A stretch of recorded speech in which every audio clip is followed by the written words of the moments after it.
Any form ng program funds or appropriations ay unconstitutional. So si Congressman Erice is going to challenge it before the Supreme Court. What do you have to say to that? I agree with Congressman Erice. Finally, let's put to stop the legislation of unprogrammed appropriations. Ano ba yung unprogrammed appropriations? Ito ay walang revenue measure. Tatandaan natin, ang budget natin is 6.8 trillion. Ang revenue na magpopondo dito ay 5.26 trillion. So may kakulangan.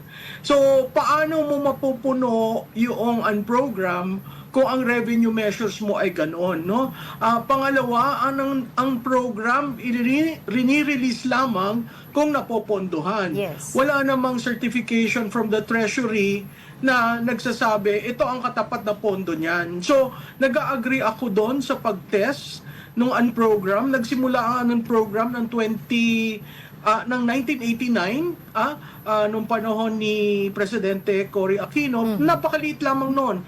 Pero lumaki at lumala ito noong 2025. Point, sabi niya, pag nagkaroon ng emergency beyond yung, for example, calamity funds, mas maganda naka-ready na daw yung program funds para hahanapan na lang ng pondo kaysa maghihintay pa daw, I think he said October, para magkaroon ng supplemental budget.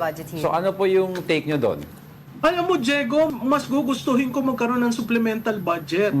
Kasi by that time, alam mo kung meron bang revenues, meron bang pondo o wala. Pangalawa, hindi naman totoo na yung pag nagkaroon ng disaster, walang pondo. Sa kasulukuyang budget, merong 3.6 billion na para sa risk. Yun yung isa sa hindi vinito ng Pangulo. Pangatlo, ang presidente ay may confidential and intelligence fund. Yung intelligence fund, din naman yan subject sa COA. Karamihan ng presidente, pag nagkaroon ng disaster, yung intelligence fund ang binubunutan ng pondo para mapondohan. So, kung tama ang iyong paggastos, tama ang iyong pag-release, hindi mo ginagamit ang pondo ng bayan para sa patronage politics. Meron at meron na pondo para dyan sa mga disasters.